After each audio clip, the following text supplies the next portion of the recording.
How did you make that decision to walk away from the home? One of our other guests that comes on, Steve Maxwell, he made that decision a few years ago, and now, like you, he carries on his back less than he weighs. Right. But that's a hard thing to walk away from. Yes. You know, as a human, we're taught that the home is that place of safety where we Yes. where we relax. Again, It's an illusion. Creating safety through stuff is an illusion, and it's a very deliberately manufactured illusion to support a consumerist economy, but at the same time, it's a very powerful illusion that you become accustomed to, and you stop judging or challenging that assumption.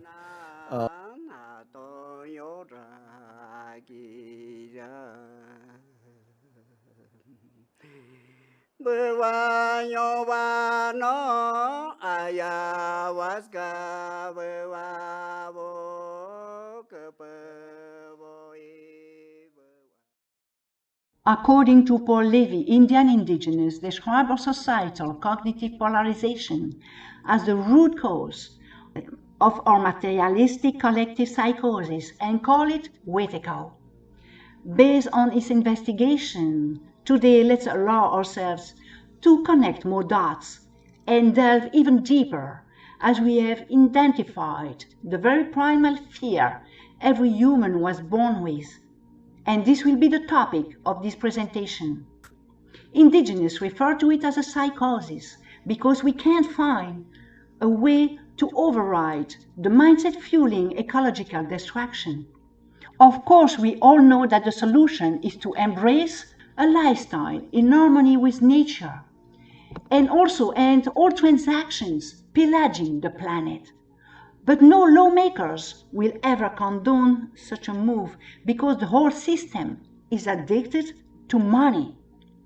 So here we are caught in a death spiral as we speak. Just think about it for a few seconds.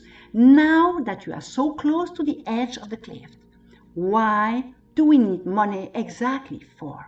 Modern psychology seems completely helpless to address Wetiko, and there lies the only explanation as to why many are turning to shamanic ceremonies for answers and healing. Shamanic practices may not be for everybody, but those seeking to process their own fears with the help of spiritual mentors, because they understand the metaphysical nature of their sufferings.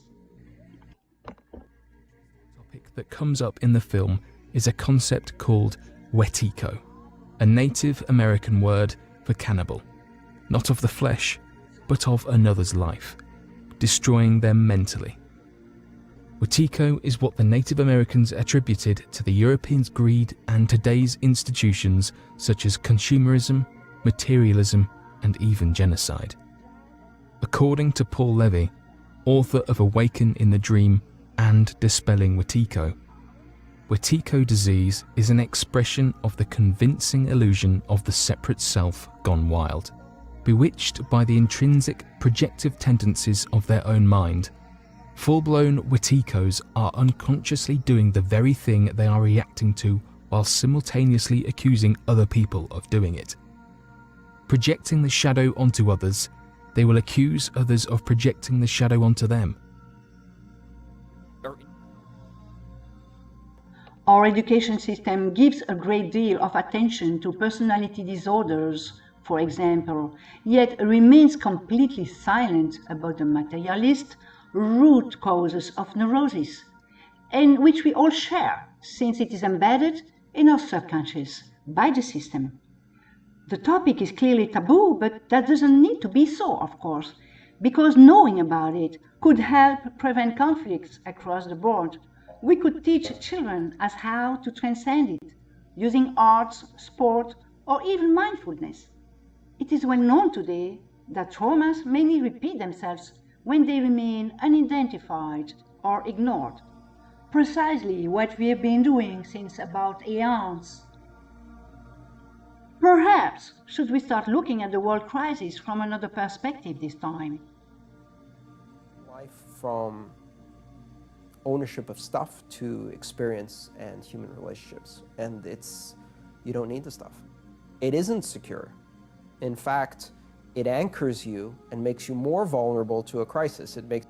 The secret of this collective psychosis is feeding off of a very primal fear, and that fear fragments us within since ever, also bringing about difficulties to feel whole with the totality of life. Otto Rank is an Austrian psychoanalyst and was the first to talk about the trauma of birth. His central theory is that being born is the first trauma humans experience. The abrupt separation from our mother and sudden exit from a protected environment to a hostile world leave a lasting impact on us. Otto Rank believed that the trauma of birth was the first chapter of neurosis and that it placed us firmly in the human realm. We believe that Rank's work was greatly overshadowed by Freud's popularity at the time. The fact is that babies suffer during birth. The concept of the birth trauma does not only exist in the realm of psychology, it does also exist in the medical field. Researchers concluded that a mother's womb isn't a neutral paradise. The fetus can sense physiological changes in their mother, and all of that has repercussions on the baby's future behavior. Therefore, can we conclude that the trauma of birth is very real and that painful experience we go through trigger its memories.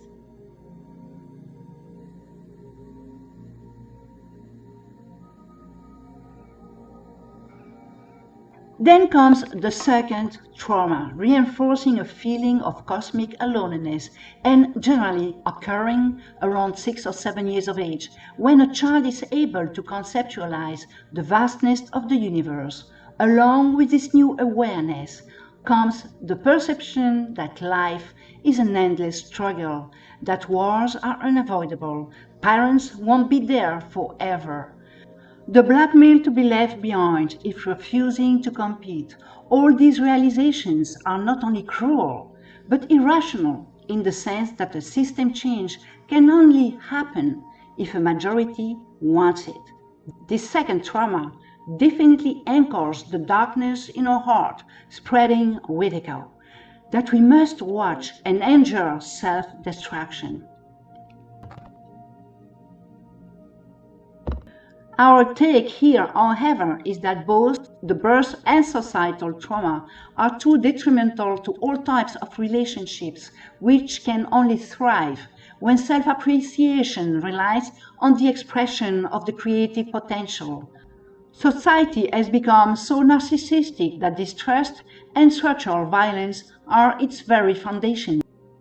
Keep in mind that this book came out of my own experience that I began having in the early 80s, where I was recognizing that we were having a mass shared dream, that this world, this life that we all are having, it's as if, it's a collective dream. The quantum physics actually is the physics of the dream. And that can go on for not only this lifetime, but for a number of lifetimes. And that perspective of actually thinking or having an imagination that the world is separate from ourselves, we're so completely steeped in this psychic epidemic called Wetiko that most people don't even know about it, and it seems to be the normal way of things. And it's at the bottom, like I point out in my book, it's at the bottom of really the real evil that we as a species are playing out in the greater body politic, in a sense being entranced by the projective tendencies of our own mind and not recognizing that what we're actually reacting to is our mind's own energy. So that's a really simple way of describing the Wetiko virus. Paradoxically, Wetiko is the dark energy that could lead us on the path of an awakening and serving the evolution of our species. If you want to awaken all of humanity, then awaken all of yourself. If you want to eliminate the suffering in the world, then eliminate all that is dark and negative in yourself. Truly, the greatest gift you have to give is that of your own self-transformation. In this sense, and to conclude, it is about time to look at our trauma of birth and cosmic abandonment syndromes with a pierced gaze and declare to ourselves that we will no longer be living in fear, so that we can begin to advocate for a massive overhaul of education, a money-free society, reconnect with our Mother Earth, and move on in full awareness of who we truly are. Puto mai maruma puto mai ma puto mai matanung ini ani ani ini ani ani ini ani ani ini ani ani ini ani ani awa kena ya ruma kena ya